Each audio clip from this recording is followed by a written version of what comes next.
Buenas tardes, queridos estudiantes, ¿cómo les va? Soy la licenciada Tejerina Roxana y ya en conjunto con la licenciada Cándida Velázquez venimos desarrollando la unidad número 2 de este eje Introducción a la Enfermería.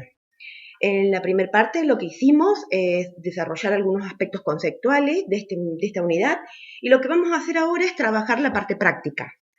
Lo que vamos a trabajar hoy es la clasificación de modelos y teoría, que es muy importante que ustedes la puedan aprender porque muchas de las preguntas que se van a dar en el examen se relacionan con este cuadro. Así que bueno, dicho esto, empezamos. ¿Qué sabemos hasta acá sobre modelos y teoría? Sabemos que la disciplina enfermera no siempre estuvo incorporada en el pool de ciencia, que para que pudiera pasar esto tuvo que generar conocimiento científico, ¿sí? ¿Y quién generó el primer conocimiento científico en enfermería? Florence Nightingale. Florence Nightingale, allá por la época en que ella existió, lo que hizo fue escribir la primer escrito científico sobre el cuidado enfermero y lo incorporó al pool de las ciencias dentro de su clasificación en las ciencias sociales. Entonces, enfermería pasó a ser parte de una disciplina científica. Luego de que ella escribiera su primer teoría, muchas otras personas posteriores a ella fueron escribiendo y surgieron muchos modelos y teorías de enfermería. Es muy difícil poder entender, poder leer, poder revisar todos estos escritos acerca del cuidado enfermero, pero sí es muy importante poder tener en claro cuáles son, qué líneas surgieron, qué ramas, cómo se basaron para los escritos y muchas otras cuestiones. El tema es que muchos autores intentaron clasificar y encontrar algunas semejanzas dentro de estos escritos. Nosotros tomamos un autor que está desarrollado dentro del eje de introducción, dentro del módulo del ciclo de introducción a los estudios de enfermería 2021 para su clasificación y es lo que vamos a tratar de revisar y estudiar ahora. Entonces, las escuelas de enfermería se basan en estos modelos y teoría y en algunos conceptos que están dentro de estos modelos y teoría para su desarrollo y para impartir su enseñanza y ser parte de un programa o de la currícula de la escuela. Nosotros, cuando trabajamos, nuestras prácticas son fundamentadas en base a los modelos y las teorías de enfermería. Así que es muy importante que tengamos en cuenta que nuestro escrito, nuestra ciencia enfermera está basada en modelos y teorías. Bueno, allá por el año 1976 surgió la primera clasificación de los modelos y teorías. Un señor llamado Paul Beck intentó hacer la primera clasificación y él encontró que dentro de la mayoría de los modelos y teorías que él estaba revisando en aquel momento, había algo en común y es que todos relacionaban a la salud con algo. Entonces él dijo, yo para poder hacer mi clasificación, lo que voy a hacer es tener en cuenta la relación de la salud con algo y dentro de ese pool voy a poner las teorías y enfermería que relacionen con las diferentes cuestiones. Y él dijo que a todas esas clasificaciones que él va a desarrollar se las va a denominar tendencias. Entonces, él dijo, si yo encuentro modelos y teorías que hablen acerca de la relación que tienen de la salud con la naturaleza y el medio ambiente, las voy a denominar a todas esas tendencias ecologistas. Después encontró un grupo muy grande de modelos y teorías que relacionaban la salud con las características psicológicas de los individuos y a ese tipo de modelos y teorías las denominó tendencia existencialista. También encontró modelos y teorías que relacionaban la salud con el medio ambiente que rodea al sujeto y las denominó tendencia cósmica. Y aquellas que encontró que relacionaban la salud con la dinámica social, las denominó tendencia sociológica. Como verán, no es tan complicado si yo lo analizo de esa forma, teniendo en cuenta qué consideró Paul Beck para su clasificación y cómo las llamó, ¿sí? ¿Qué consideró para clasificar? Es importante que recuerden la relación de la salud con algo, ¿sí? ¿Y cómo las denominó? Tendencia. Y los nombres de las tendencias se relacionaban con lo que ellos relacionaban con la salud. Por ejemplo, salud con naturaleza y medio ambiente, ecologista. Salud con características psicológicas de los individuos, existencialista. Salud con el medio ambiente que rodea al objeto, cósmica. Salud con la dinámica social, tendencia sociológica. O sea, que en realidad esta clasificación en 4 tendencias la incorporó en el año 1976 Paul Beck. Y si vamos a nuestro cuadrito, que es lo que tenemos que aprender, ya vamos a tener que aprendimos la primera clasificación. Entonces, repasemos hasta acá y recordemos. Año 1976. Para que ustedes no se olviden el año, piensen en algo que les sucedió o que recuerden o algo que les impactó, que leyeron sobre 1976. Entonces, punto de arranque, 1976. El señor Paul Beck, ¿qué hizo? Clasificó en tendencias. ¿Cuántas? 4. ¿Qué tuvo en cuenta para clasificar las tendencias? La relación de la salud con algo, ¿sí? Cuando era con la naturaleza, ecologista. Cuando era con la psicología, existencialista. Cuando era con lo que lo rodea el sujeto, cósmica. Y cuando era que lo rodeaba con la dinámica social, sociológica. Y hasta ahí hemos aprendido la primer clasificación. Esta clasificación que hizo el señor Paul Beck fue compartida y la verdad que no duró mucho tiempo, tuvo una vigencia de 5 años, porque a lo mejor no era muy operativa, no estaba muy clara, y 5 años después se vuelve a hacer una clasificación. ¿Quién clasifica ahora? La UNED, ¿sí? Entonces, 5 años después, a 1976 le sumo 5, que llegamos al año 1981, la UNED vuelve a hacer una clasificación. ¿Y qué consideró la UNED para clasificar? Y la UNED dijo, lo que encuentro en todos los modelos y las teorías que voy mirando hasta el momento es que hay una identificación del papel de la enfermera durante el cuidado. Entonces voy a considerar esto para clasificar. Y dijo, la clasificación la voy a denominar también tendencia. Entonces, repasemos. En 1981, la UNED consideró que tanto los modelos como las teorías tenían en común la identificación del papel de la enfermera durante el cuidado y dijo que va a considerar eso para clasificar todos los modelos y teorías y las va a denominar tendencia. Entonces, ¿cuántas clasificaciones hizo? 3. Y dijo, cuando los modelos y la teoría tienen la identificación del papel de la enfermera durante el cuidado como poner al sujeto en las mejores condiciones para que la naturaleza actúe sobre él, la voy a denominar tendencia naturalista. Cuando el papel de la enfermera sea sustituir al sujeto a la vez que le ayuda a conseguir el máximo nivel de independencia posible, las voy a denominar tendencia de suplencia y ayuda. Cuando el papel de la enfermera sea establecer una relación con la persona a la que cuida, obteniéndose de dicha relación un beneficio para ambos, la voy a denominar tendencia de interrelación. Como verán, esta clasificación es muy sencilla. Si yo considero, como consideró la UNED, el papel de la enfermera, cuando el papel de la enfermera sea poner al sujeto en las mejores condiciones para que la naturaleza actúe sobre él, van a ser tendencias naturalistas. Cuando el papel de la enfermera sea sustituir al sujeto, va a ser tendencia de suplencia y ayuda. Cuando el papel de la enfermera sea establecer una interrelación entre ambos, va a ser tendencia de interrelación. Como verán, si yo las voy relacionando de esta manera, no me va a ser tan difícil. Ahora vamos a ver qué aprendimos hasta acá. La segunda clasificación. Dijimos que el señor Paul Beck en el año 1976 realizó la primera clasificación. No fue muy operativa y duró 5 años. 5 años después, la UNED hizo su segunda clasificación en el año 1981. Y en el año 1981 lo que tuvo en cuenta la UNED para clasificar fue el papel de la enfermera en el acto del cuidado y clasificó en 3 tendencias, ¿sí? Cuando el papel de la enfermera en el acto del cuidado sea dejar que el sujeto se exponga a que la naturaleza lo sane, se van a llamar tendencia naturalista.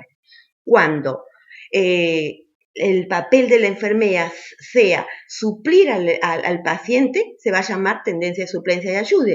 Y cuando el papel de la enfermera sea esto de la interrelación entre ambos, se van a llamar tendencias de interrelación. Como verán, esta clasificación que parecía estar un poquito más clara, tampoco duró mucho tiempo, solamente duró 8 años, para que luego de 8 años se volviera a clasificar nuevamente. ¿Y qué pasó acá? En el año 1989, Anne Marriner hace su primer clasificación. ¿Y qué dice Anne Marriner para clasificar? Y él dijo en realidad que luego de revisar los modelos y las teorías hasta que él tenía hasta ese momento, había encontrado que todas le dan un significado a la enfermería. Entonces, él quiso clasificar estos modelos y teorías de acuerdo al significado que tiene la enfermería en estos modelos y teorías. Y él también decidió clasificarlo en tendencia. ¿Y qué dijo? Dijo, cuando el significado que tiene la enfermera, que tiene la enfermería dentro de los modelos y teorías es como un arte y una ciencia, le vamos a llamar tendencia humanista. Cuando el significado que tenga la enfermería en los modelos y en la teoría sea como una relación interpersonal, siendo este el elemento clave en el proceso de cuidar, la vamos a llamar tendencia de relaciones interpersonales. Cuando el significado que estos modelos y estas teorías le dan a la enfermería sea como un sistema explicado en un proceso de cuidar a través de sistemas, la voy a denominar tendencia de sistemas. Cuando el significado que estos modelos y estas teorías le den a la enfermería sea en términos de intercambio y conservación de energía, la vamos a llamar tendencia de campos energéticos.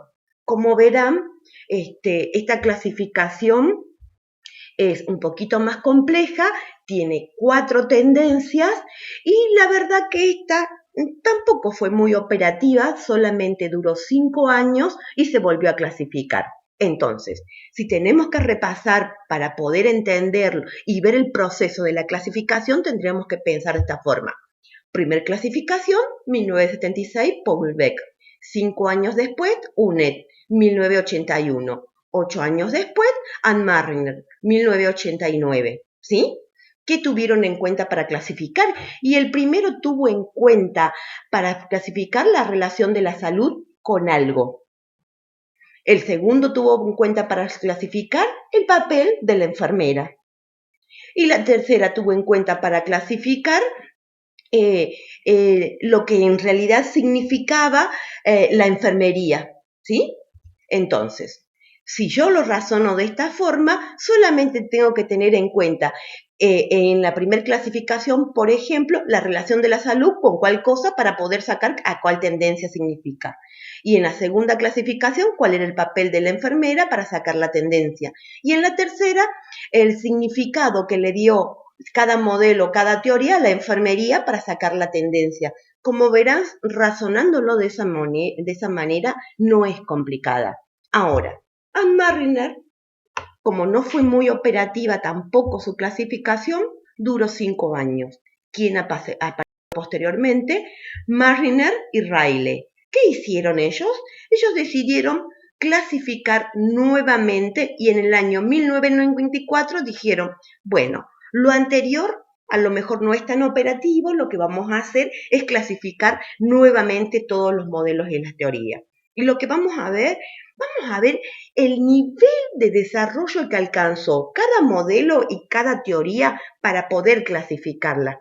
Y ellos ya no clasifican más en tendencia, deciden clasificar según el nivel de desarrollo a lo que llegaron. Algunas fueron modelos, otras llegaron a un nivel de desarrollo de teorías, y las que no encuadraban ni en modelos ni en teorías, las consideraron filosóficas. Entonces clasificaron en 3. Clasificaron en filosóficas, en modelos conceptuales y en teorías. Esta clasificación para ustedes es mucho más sencilla, porque ustedes saben lo que es modelo conceptual y saben lo que es teoría. Fíjense, cuando el nivel de desarrollo alcanzado por algunos modelos y teorías eran considerados filosofías, no muestran la enfermería como una combinación, nos muestran la enfermería como una combinación de arte y ciencia. No son muy claras en el nivel de desarrollo que tienen, entonces las denominan filosóficas. Cuando empiezan a aparecer identificados y definidos algunos conceptos dentro de esas teorías y son muy generales pero disciplinares, son denominadas modelos conceptuales. Y cuando ya el nivel de desarrollo que alcanzan es definir sus conceptos, armar proposiciones, relaciones, especifican cada una de las definiciones que tienen a su interior, se van a denominar teorías de enfermerías de nivel medio. Entonces, ¿cómo va a clasificar esta última clasificación Marriner y Reiler en 1994 en filosóficas, modelos conceptuales y teorías de nivel medio? Las filosóficas son aquellas que son más abstractas, ¿sí? Que no describen ni definen nada, sino más bien que hacen una explicación muy general de los conceptos. En cambio, los modelos conceptuales son aquellas que tienen incorporado dentro de sus modelos y teoría definición de algunos conceptos dentro de la disciplina y algunas explicaciones, pero no hacen ni relación ni son específicas. Cuando ya son más específicas, relacionan, sacan preposición, definen cada uno de los términos, hacen asociaciones entre ellas y relaciones, se van a denominar teorías de nivel medio. Como verán, Marriner y Reiler, cuando ponen en práctica esta clasificación, no se dan cuenta que la complejidad de la cantidad de modelos y teorías que existían hasta ese momento tampoco hacía operativa esta clasificación en estos tres grupos, ya que eran demasiadas los modelos y las teorías y no estaban claros cómo poder identificar a cada una de ellas. Entonces, esta clasificación solo duró 2 años, para que después de 2 años aparezca Susan Queirola en 1996. ¿Y qué dijo Susan Queirola? Bueno, si Marriner clasificó de esta forma, yo creo que la mejor forma de clasificarla es sobre la corriente del pensamiento del momento en que fueron escritos los modelos y la teoría. ¿Y cuáles son esas corrientes de pensamiento del momento que fueron escritos? Los paradigmas. Como ustedes sabrán, los paradigmas de la ciencia son 3. Categorización, integración y transformación. ¿Y qué dijo Susan Queirola? Bueno, vamos a clasificar de acuerdo a las corrientes de pensamiento del momento. Vamos a clasificar las teorías que se escribieron todas dentro de la categorización, dentro del momento de esa corriente de pensamiento, cuando los fenómenos son divisibles en categorías o clases de grupos definidos, considerados como elementos aislables o manifestaciones simplificables. Acá todo era, en esta época del paradigma de la categorización, todo era individual, nada era integrado, todo se dividía y se estudiaba por partes. Eso es lo que le quiere decir acá. El paradigma de la categorización tiene esa característica, que desintegraba todo, que no podía unir, que estudiaba por partes. Entonces, todos los modelos y las teorías que se escribieron en ese momento de esa corriente de pensamiento, las puso dentro de la clasificación paradigmas de la categorización. Avanza el tiempo, cambiamos de paradigma y ya comenzamos a entender y a reconocer elementos que se integran entre sí, que no es todo aislado, sino que ya existen cuestiones que se asocian, ¿sí?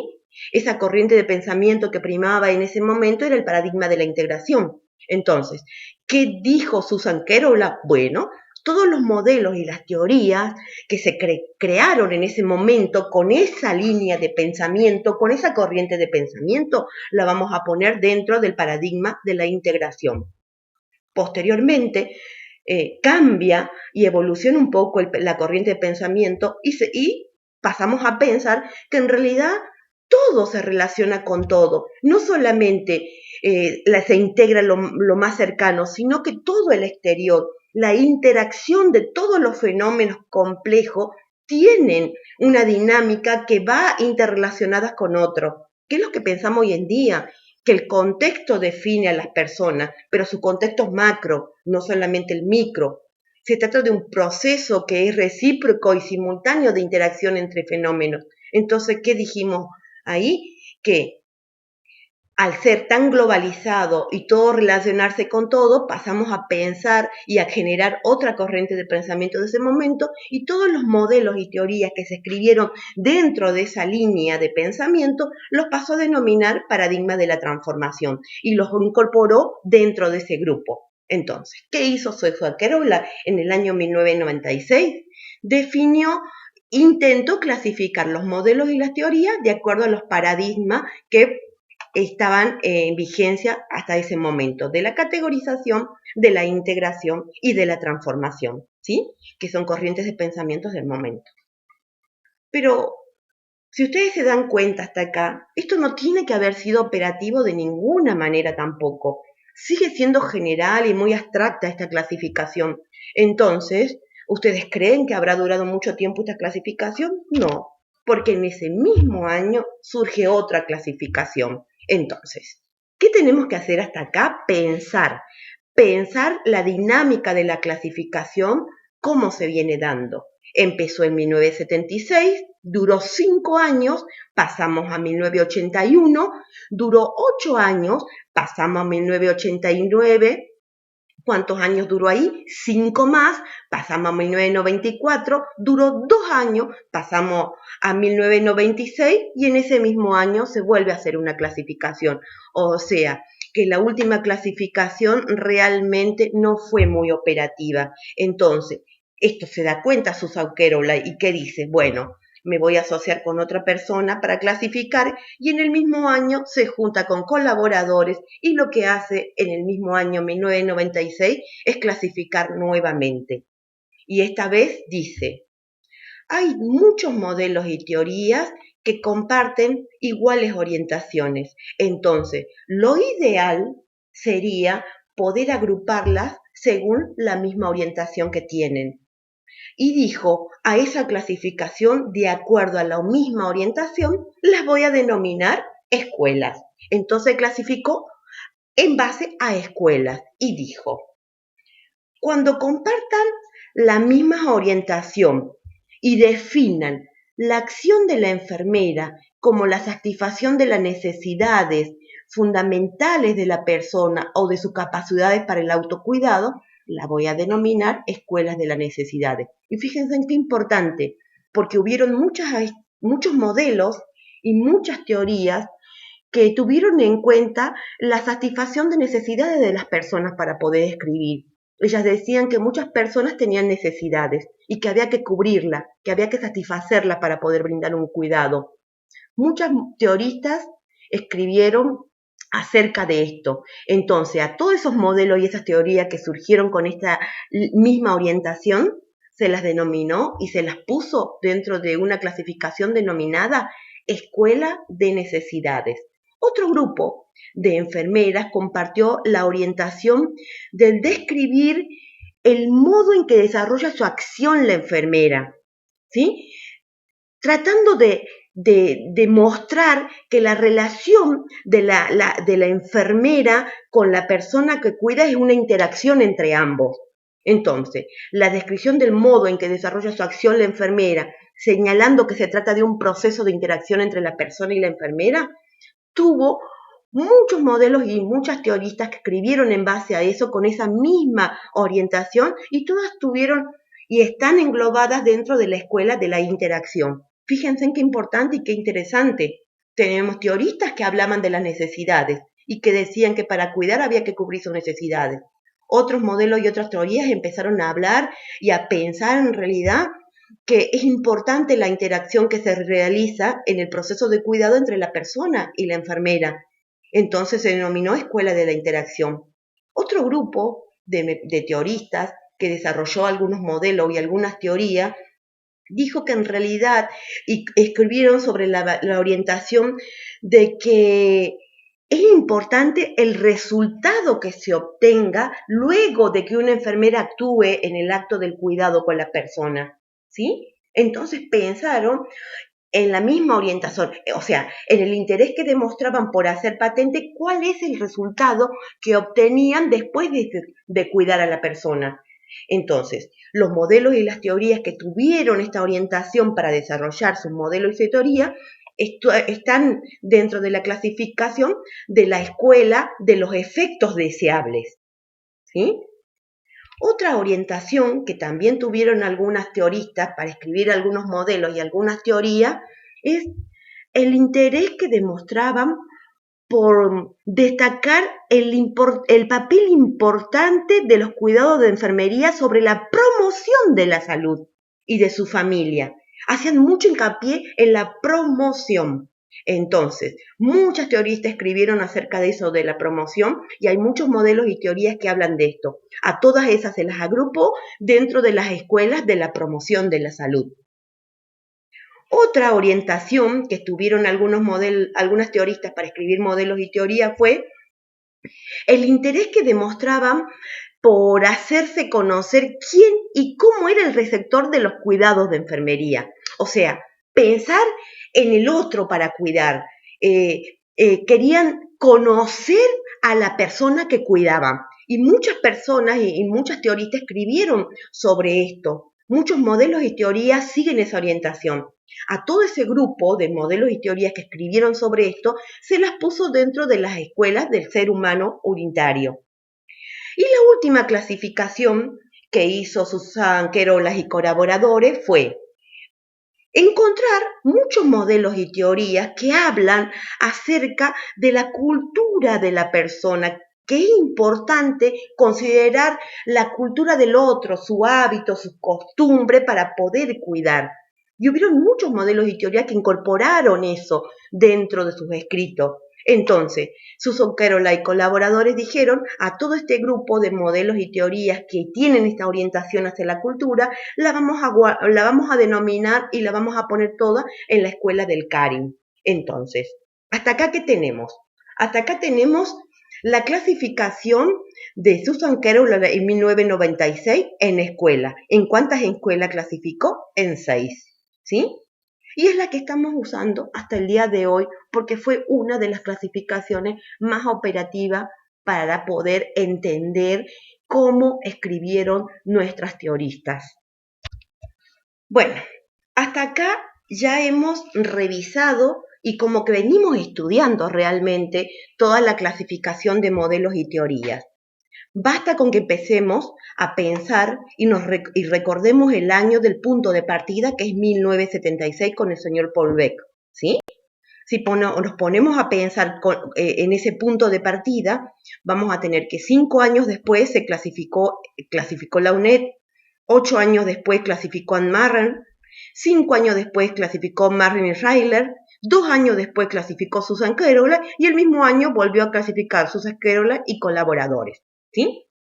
Si nosotros lo estudiamos de esa manera, a lo mejor no sea necesario estudiar todas las fechas, con aprender la primera y cuánto duró cada una de esas clasificaciones, nos resulte más fácil después sumar y restar los años. Ahora, ¿quién clasificó primero? Paul Beck. Luego la UNED, Anne Marriner, Marilyn Reiler, Susan Querolas y Susan Querolas y colaboradores. ¿Sí? Como verán, 2 personas clasificaron 2 veces. Anne Marriner y Susan Querolas. En una sola y en otras con otra persona. En una sola y en otra con colaboradores. También son mnemotécnicas que ustedes tienen que usar cuando tienen un cuadro tan complejo para encontrar algunos tips para poder aprendérselo. Todos clasificaron en tendencia. Los primeros 3 clasificaron en tendencia. Entonces no es tan difícil pensar la tendencia. Si yo me acuerdo que Paul Beck clasificó en base a la relación de la salud con algo, si a mí me preguntan cuáles son las tendencias cósmicas, y yo sé que Paul Beck clasificó tendencias cósmicas, y voy a decir la relación de la salud con el entorno alrededor del sujeto. ¿Sí? Es cuestión de que uno vaya tratando de acordarse y de relacionar lo que viene estudiando. Paul Beck clasificó en base a la relación de la salud. La UNED en base al papel de la enfermera. Anne Marriner clasificó en base ¿qué? Al significado de enfermería. Marilyn Reiler clasificó en base a ¿qué? Al nivel de desarrollo. Susan Querolas clasificó en base a las corrientes de pensamiento, a los paradigmas. Y Susan Querolas y colaboradores al final clasificó en base a la misma orientación y en escuela. Y es la que y es la que tenemos hasta el día de hoy y es la que estamos usando operativamente en todos los lugares. ¿Sí? Entonces, hasta acá ya vimos todo el cuadro. ¿Para qué nos sirve todo esto de los modelos y teoría? Ustedes me dicen, bueno, pero nosotros no podemos saber todo, no estudiamos todo, no necesitamos saber todo porque nadie lo sabe todo. Obviamente ni siquiera ningún profesor sabe todos los modelos y teoría. Pero ¿saben qué? A medida que uno va leyendo y va extrayendo conceptos, va extrayendo definiciones, va extrayendo es el lenguaje técnico nuestro, es el lenguaje de nuestra disciplina. Y es importante ir familiarizándose con todas estas terminologías porque son cuestiones que nos hacen y es la esencia de nuestra práctica. Hay muchos términos y muchas definiciones y conceptos que se han usado de diferentes teoristas y se han tomado de una, de otra, y se van desarrollando a lo largo de la currícula de todas las escuelas. Una de esas definiciones que está dentro de la escuela de la necesidad, hemos tomado un término que es necesidades, ¿sí?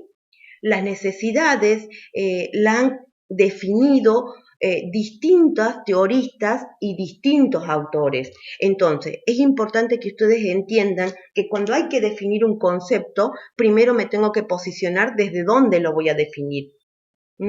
Entonces, ¿qué sabemos? ¿Por qué tomamos necesidades? Porque muchas teoristas dijeron que para poder brindar un buen cuidado de enfermería es importante poder satisfacer la necesidad de la persona a quien cuido. Y la persona tiene necesidades.